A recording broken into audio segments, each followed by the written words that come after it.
नमस्कार मित्रांनो, मी भूषण रमेश महाजन नाशिक।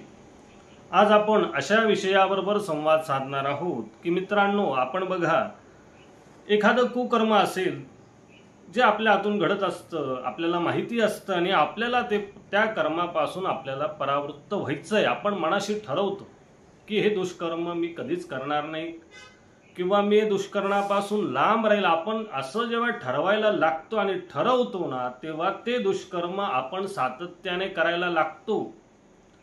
म्हणजे जेव्हा आपण कुकर्मापासून परावृत्त व्हायचंय असा निर्णय घेतो ना, तेव्हा ते कुकर्म आपण अधिक वेगाने करतो। ते कर्म करावं लागतं आणि वेगाने ते करायला लागतो, म्हणजे परावृत्त होणं बाजूला राहतं ना, आपण त्यामध्ये अजून ते करत बसतो। बघा, अनुभव घेऊन बघा, आपण काही ठरवलं ना, हे करणार नाही, ते करावं लागतं। मग अशा वेळी काय करायचं? निर्णय होत नाहीये, परावृत्त तर व्हायचं आहे, यातून बाहेर पडायचं असा जेव्हा विचार येतो, तेव्हा काय करावं? तर काहीच करायचं नाही, ठरवायचं पण नाही यापासून परावृत्त व्हायचंय किंवा हे कर्म करायचं नाही असं ठरवायचंच नाही। निवांत आणि शांत व्हायचं, तो निर्णयच घ्यायचा नाही। उसंत धरून जेवढा वेळ जाईल तेवढा वेळ जाऊ द्या, आपण शांत राहायचं, कुठल्याही कर्मापासून परावृत्त व्हायचं ठरवायचंच नाही। ठरवलं की ते करावं लागणार, मग आपण उसंत धरून शांत बसणं गरजेचं असतं, कारण मन ते विरोध करायला लागतं तात्काळ।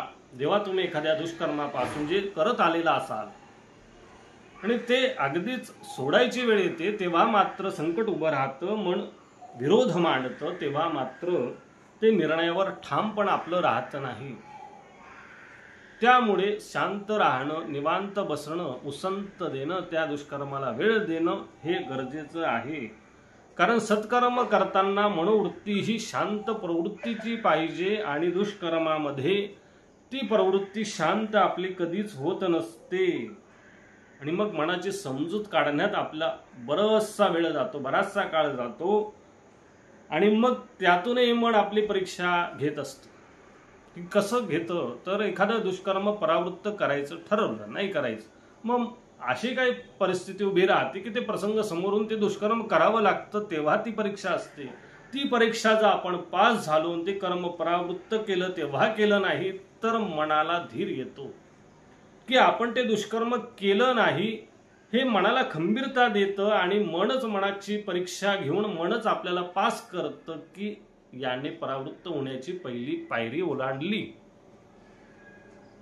आणि मग त्या परीक्षेमध्ये जर आपण यशस्वी झालो, तर मग मनोजय प्राप्त होतो आणि मग सत्कर्मामध्ये प्रवृत्ती रत व्हायला लागते। दुष्कर्म सातत्याने मागे लागणार, त्याहून परावृत्त होणं ठरवलं की मग ते घडायला लागणार, हे लक्षात घेतलं पाहिजे। शासकत्व मनावर जो ठेवील तो दिग्विजयी होईल, पण मनावर शासन करणं, शासकत्व मनावर आपण करणं हे शक्य नाही। मन आपल्यावर शासन करत असतं, अशी परिस्थिती उद्भवत असते आणि त्यामधून बाहेर पडणं असेल तर शांत राहा, निवांत राहा, काही निर्णय घेऊ नका, परावृत्त होण्याचा विचारही टाळा। हळूहळू ओघाने मनोजय जेव्हा शांत होईल तेव्हा या गोष्टी घडतील।